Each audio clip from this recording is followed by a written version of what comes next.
Welcome to People Tech, the podcast of the HCM Technology Report. I'm Mark Pfeffer.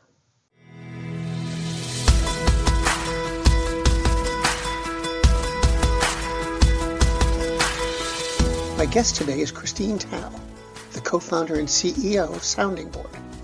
They're a leader development platform that combines solution design, software, people-to-people development, and data and insights. We're going to talk about coaching and technology, the role of data, tailoring coaching to the individual, and more, all on this edition of People Tech. Hey, Christine, welcome. Sounding Board calls itself a coaching management platform. What's that mean? Great question. And I think it sort of reflects how much we've continued to evolve. Sort of the latest iteration is that we really think of ourselves as a leader development platform, of which a part of that platform is a coach management system. And so in very plain language, our entire solution is all about democratizing access to leadership coaching and doing that at scale through technology. Part of that is end-to-end delivery we do of coaching, and we do that virtually in one-on-one and group coaching models. The other piece and the latest solution that we've brought to market as part of the platform is our coach management software. And so what that does is it gives our customers the same technology that we have used to be able to really scale leadership coaching at every level, but now they get access to those same administrative tools, whether it's automated workflows, scheduling, coach matching, or a very complete digital user experience. And they can utilize that software whether or not they use our coaching network to deliver the coaching. Does that make sense? It does. But obviously, your coaches or your set of coaches is a big part of the equation here. And I've seen material from Sounding Board that talks about how different your coaches are. What is it about your universe of coaches, I guess, that's so different from others? The first one is very simple. It's just that our coaches only focus on providing leadership development and coaching. If you look across the landscape today, Mark, you'll see that coaching is being applied in a wide variety of use cases, whether it's mental health, wellness, return to work, DEI. But for us, our coaches are primarily just focused on leader development, and it's really all about helping companies up-level their talent through up-leveling their leadership skills. The second really is, if you look at a lot of coaching organizations, both historically and today, most of them have operated as pretty loose marketplaces, meaning they recruit and bring a large number of coaches together, and then they use technology to match those coaches to the different leaders or the different employees that they're working with. Outside of that, the connection the coaches have to the organizations are pretty loose, meaning they might be coaching in their same methodology that they do in their private practice. They might bring the same frameworks that they have that they've used across multiple clients. We call ourselves a managed network. And so we've intentionally built our coaching community to actually be smaller. But what we ask our coaches to do is to commit a larger amount of their time and their capacity to Sounding Board. And in turn, Sounding Board also commits to them an incredible amount of development, mentorship, supervision, as well as, of course, clientele to fill up their roster. And what we found over time is that creates just a much higher fidelity to our methodology, our brand of coaching, and ensures that there's a consistency and quality to that experience for the end user that really translates into higher impact. Not too long ago, I think you gave your coaches stock options. Yeah. Basically. Can you tell me about the rationale behind that? I mean, I don't think that's done very often, in your situation. So I'd just like to hear about why. Yeah, First of all, I don't think it has been done. When we announced that we were providing equity grants for our coaches, we were the first company, and I believe we're the only company in the field that's doing that. And it's related to what I talked about before, that how we've built our coaching community and our network of coaches differently. And it comes back to this idea of commitment, and it's commitment to each other. And so my the founding story for Sounding Board is that my co-founder Lori actually was my coach at my last company. And so she really comes from this background of being a coach first and really understanding what it takes and what it means to be a really high impact coach. And so for us, we think that our coaches, as much as the technology is really helping to deliver and scale that experience to thousands of people, at the heart of that experience really is our coaches. And for us, we felt like it was something we really wanted to do, that as the company has grown and scaled over the last few years, given how much our coaches have helped us drive that growth, we also wanted to be able to have them share in the success of the company as we grew. How did they receive it? I mean, were they surprised or just happy?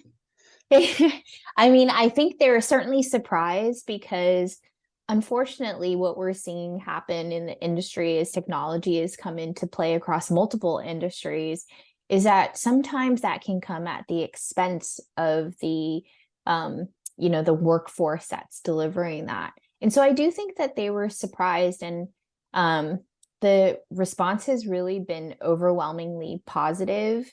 It's really raised the awareness of Sounding Board and how we do things differently amongst the coaching community.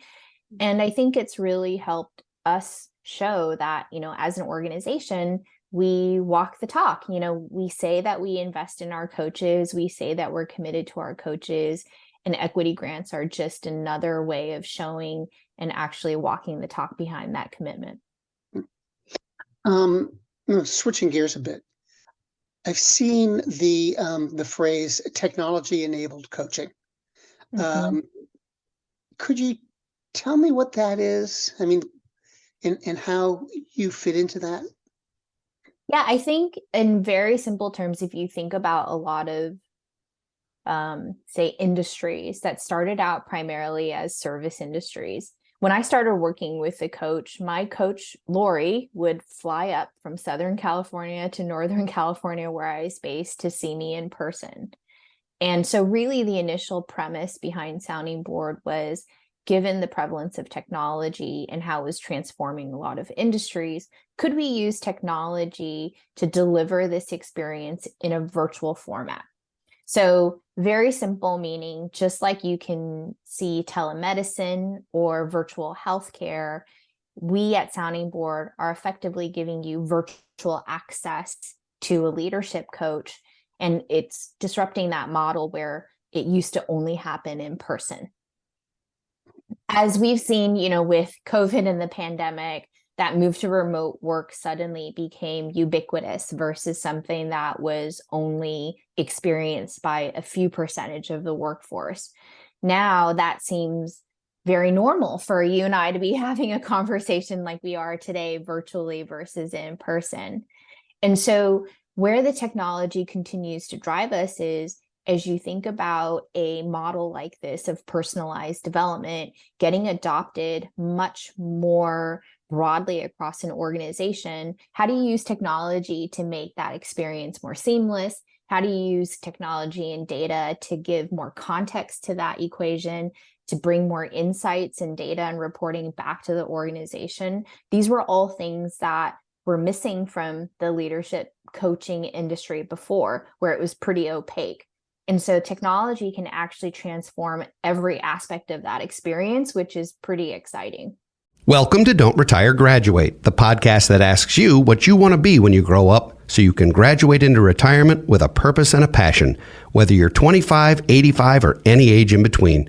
Gain actionable financial and mindset tips from your favorite authors, podcasters, and influencers to help you reach that exciting next chapter. Listen now and start building your path to financial freedom and reframing what retirement can mean to you. This is your host, Eric Brotman, reminding you, don't retire, graduate. And how do you define the difference, or what is the difference between coaching and training, say?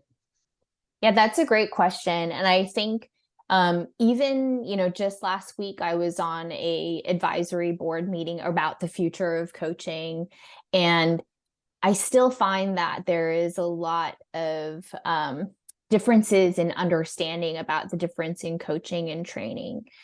At Sounding Board, the way that we think about coaching is one, and versus training, is that training often is about delivering content. It's kind of very structured in telling somebody how to do something, right? I go through training to understand how to utilize certain software or to learn certain skills about my job. So there is a very prescribed approach to that.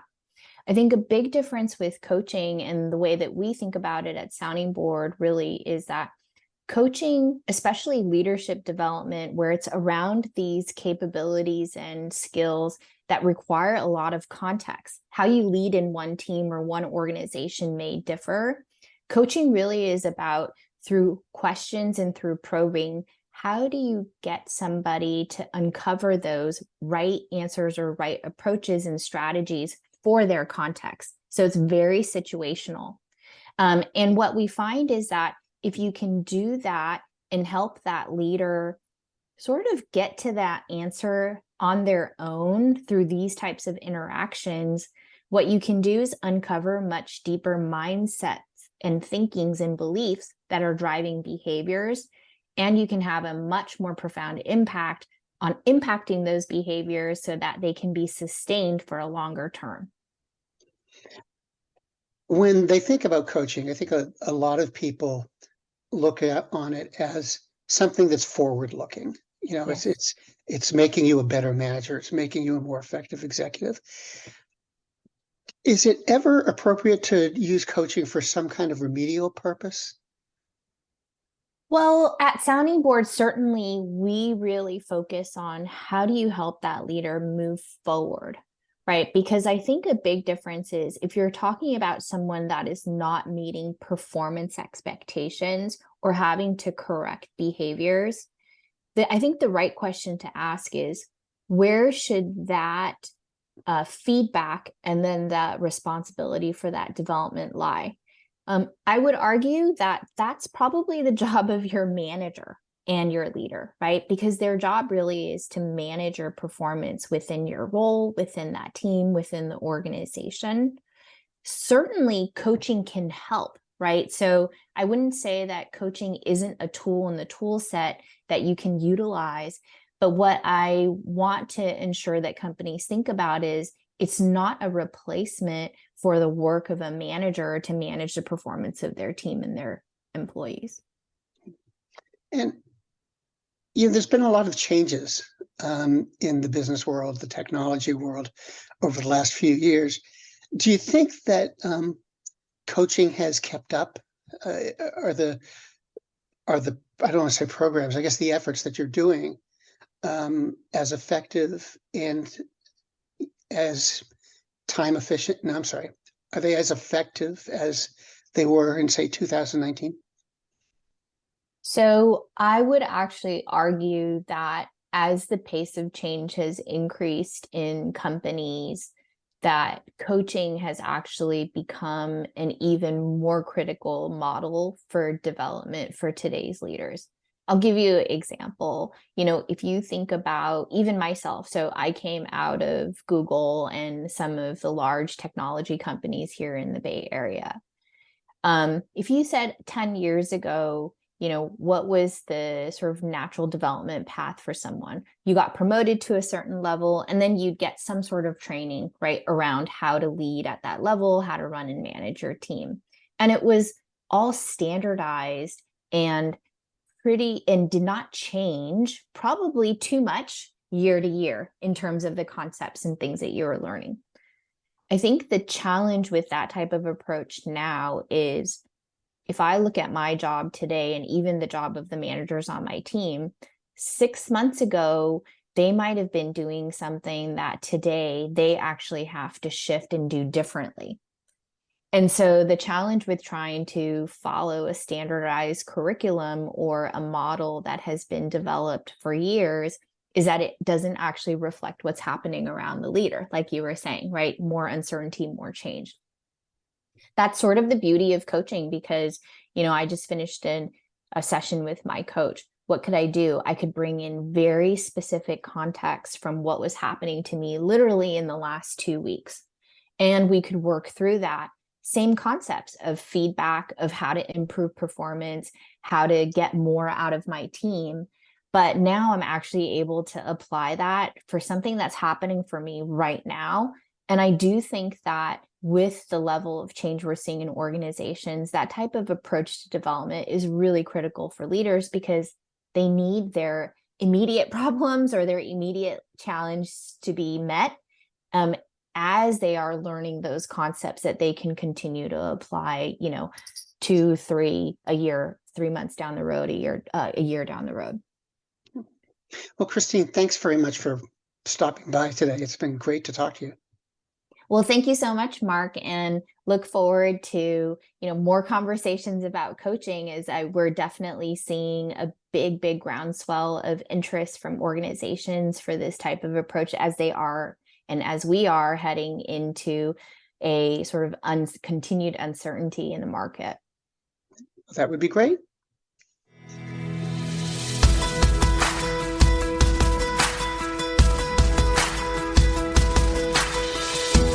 My guest today has been Christine Tao, co-founder and CEO of Sounding Board. And this has been People Tech, the podcast of the HCM Technology Report. We're a publication of Recruiting Daily. We're also a part of Evergreen Podcasts. To see all of their programs, visit www.evergreenpodcasts.com. And to keep up with HR technology, visit the HCM Technology Report every day. We're the most trusted source of news in the HR tech industry. Find us at www.hcmtechnologyreport.com. I'm Mark Pfeffer.